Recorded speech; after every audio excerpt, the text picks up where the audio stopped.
The director of the National Museum of Afghanistan summed up much of what we are thinking about at the moment, in particular, with the words, "A nation stays alive when its culture stays alive." And what we're witnessing, particularly in the last few weeks, is a systematic attempt to destroy culture and redefine national boundaries. What I'm going to now talk about are some case studies and experiences and positive experiences of working with the National Museum of Afghanistan over the last few years in particular, and to describe what can be done perhaps in connection with other countries. Looting has been endemic in Afghanistan probably since the late 60s, is well documented through the 70s, declined during the period of the Soviet occupation, rose again dramatically during the Civil War in the chaos that ensued, when the museums were also targeted, fell under the Taliban years, it seems, but was replaced by iconoclastic destruction in the last year of Taliban rule of a size and scale very similar to what we're witnessing today in Iraq and Syria. There were many attempts, particularly by private individuals, to try and safeguard and record Afghan cultural heritage, but official governmental responses, I think it has to be said, were generally very slow and late, and really followed the fall of the Taliban government in 2001. In 2006, the ICOM Red List was finally launched in London.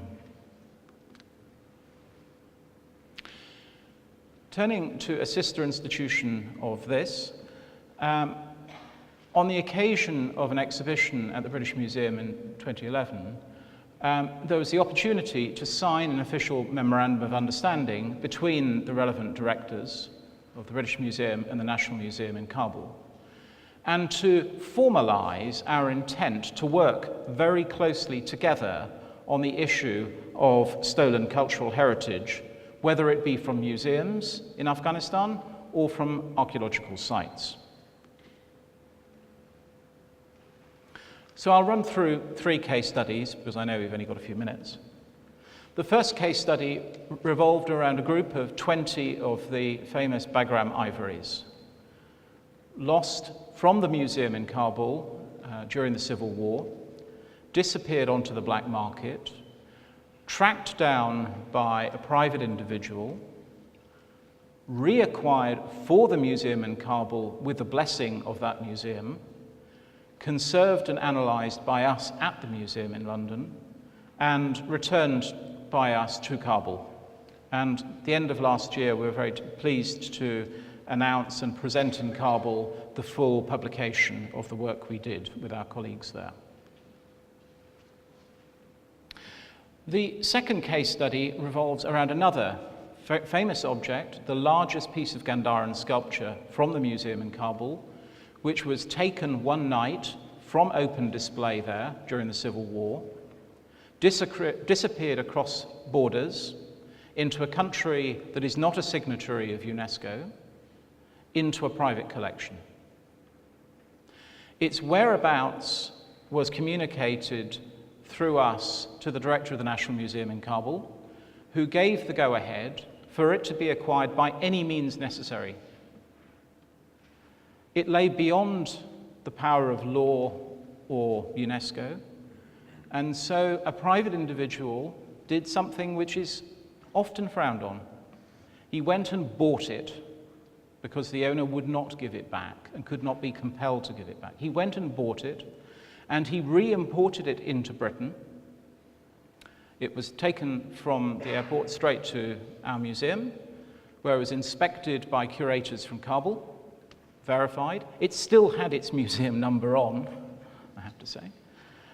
We exhibited it temporarily in order to maximize press attention on this event, and it is now back on display in Kabul. The third case study revolves around a different type of problem, which is a much more large scale and much more difficult problem, and that's the looting of archaeological sites, which has been endemic now in Afghanistan for decades.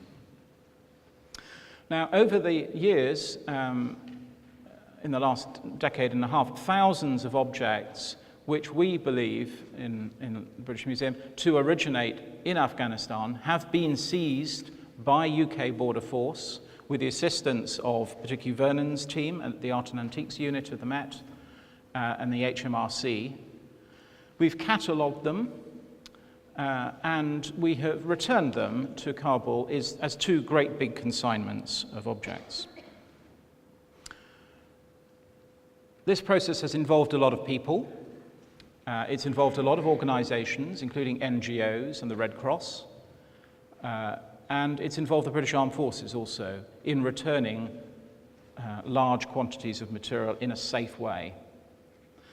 We've also been very anxious to make sure that the recording of those objects before they're sent back is done to a relatively high standard, that we hand back condition reports of those objects, and that we are fully transparent in what has been sent back.